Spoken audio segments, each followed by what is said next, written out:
let's go ahead. Hey.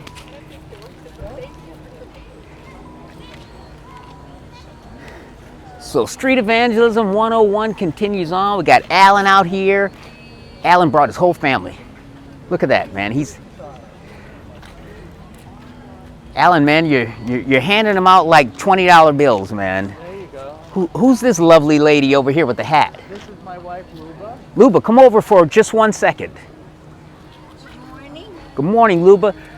Say hello to our YouTube subscribers and your background. You're Jewish, right? I'm Jewish from Ukraine. Oh, wow, Ukraine. So much going on over there. Do you have any relatives over there still? I have far relatives, but majority of my family immigrated in 1991. Okay, so good. So you don't have to worry about the day-to-day stuff going on with the Russian-Ukrainian war, right? Right. So here's the thing. You're a Jewish person. Do you believe in Jesus as the Messiah, or Yeshua, as you would say it in Hebrew? I do. And how did you come to that? You know my friend Alan here. How are you and Alan related? We are husband and wife. Wow. And So, we met 15 years ago on a Jewish website. is that right? Yes. And so the fact that you and Alan and your little son Noah, who's right over here helping me out with street evangelism, you guys all believe in Jesus as the Jewish Messiah. That's not a problem, right? I mean, and you grew up knowing the Hebrew scriptures from a child, I would assume. Honestly not. Okay. Because, you know, I was growing up in a secular country. It was Soviet Union. Oh, that's right. That's right. Right. But I started getting into this when I met my wonderful husband around 15 years ago. And I think there is a lot of sense in this religion and in this philosophy of life, I would say. And I do find it very similar to contemporary needs and demands of all Earth. You know, we need to get together, and I think this is the one religion that brings all the people, all the nations together. Wow. And so Luba, it's funny because I had forgotten all about that. The Soviet Union fell. What, it was 1989, was it, that it dissolved? Started falling apart and then completely collapsed in 1991. 1991. So you remember the former Soviet Union, of which Ukraine was actually a part of the Union of Soviet Socialist Republics. It wasn't Yes. even an independent country. Yes. What was it like in terms of religious practices? It was prohibited by government, so it wasn't in government agenda to allow people practice religion. It was persecuted, and it was basically shame. All the people were shamed who were trying to go to church and continue practicing. All the churches were shut down, all the synagogues were shut down, and only one synagogue in the huge city of Kiev was active, and only one church in the huge city of Kiev was active. So it's basically for those people that are very, very dedicated, but if they even wanted to practice their religion, they were supposed to hide it. Oh. It was basically iron, like a prison that people were put in, and we were all told that we just have to believe in communism, and that's all is right. People working hard, and you know, and definitely contributing to society, and then taking from society back, but nothing godly was going there, not accordingly to each person's you know, capabilities and talents. Nobody was taken as an individual. Everybody were like one big mass. So would you say the government actually said there was no God? Atheism was like the official belief of the government? It was a huge propaganda.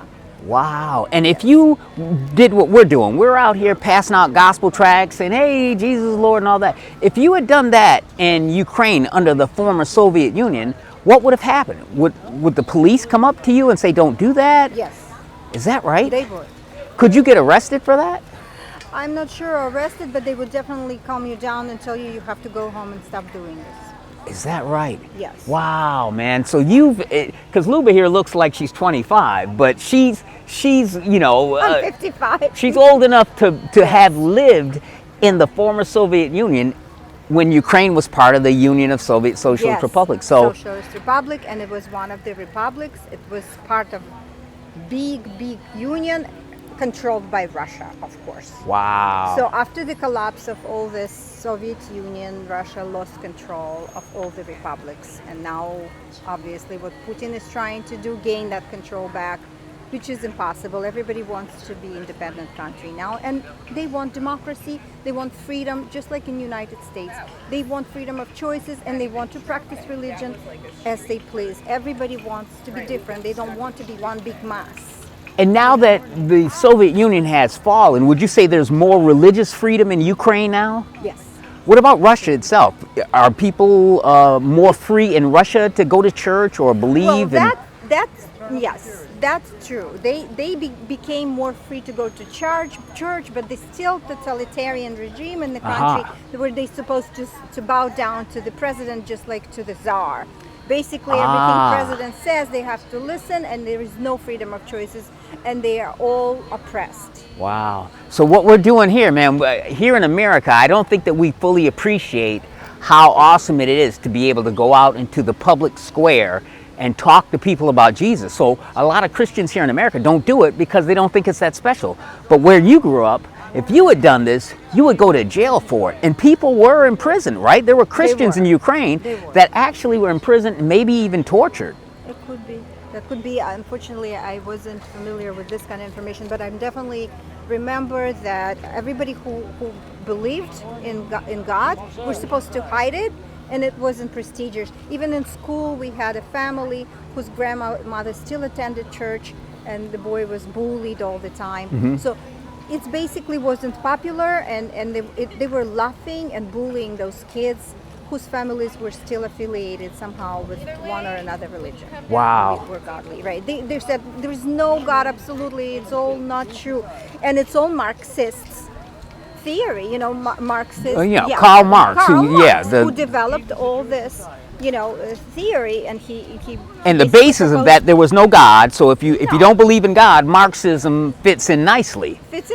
Right? But if you do believe in a God, everything is very logical and everything is very nicely explained. But the problem is that people lose their spirituality and individuality and uniqueness, and you become one big gray mass. Wow, that's an excellent way to describe it. One big gray mass. Wow, Luba. Well, I'm glad that Jesus brought you here to the United States in South Beach, and I get to work with you and Alan and your lovely little son. Look at that guy. Look at Noah there, man, on his job, man, doing stuff that if he were in Ukraine under the former Soviet Union, not so long ago, which a time that both of us remember, he would be thrown in jail and you'd be thrown in jail with him. So, Luba, thank you so much for joining us, and man, what a blessing this is to have this lovely young lady help us out here today.